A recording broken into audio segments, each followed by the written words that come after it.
Tisztelettel köszöntjük Önöket itt a Városi TV csatornáján. Az elmúlt héten nagyjából itt történtek az események a kikötő és környékén.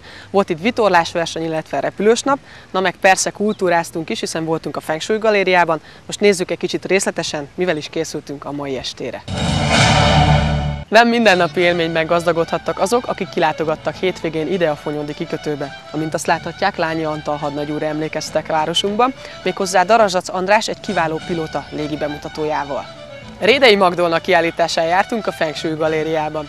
A képek egyértelműen a kínai kultúra nyugalmát árasztották felénk, ezek mellett természetesen azt is megtudtuk, hogy mi ihlette a művésznőt a művek elkészítésénél. Rengeteg érdekes vitorlásversenynek lehettünk szemtanúi az elmúlt nyáron.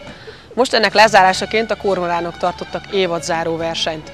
A nagyszerű időben lezajlott versenyen természetesen az elnök és a versenyzők is elégedetten értékeltek. A kárpátaljai gyerekek már lassan beilleszkednek városunk életébe. Bizonyára azt Önök is tudják, hogy 3 ifjú futballista már játszik a fonyódi felnőtt csapatban is. Az elmúlt héten kézilabdáztak, birkóztak és fociztak az ide látogató új vendégek, akik megismerték városunkat és ízelítőt kaphattak az edzésmunkáról és a körülményekről. A Kapos TV kulturális magazinjából, a Géniusból nagyon sok mindent megtudhatunk a könnyűzenei koncertekről, amik az elmúlt időszakban voltak Kaposváron és környékén.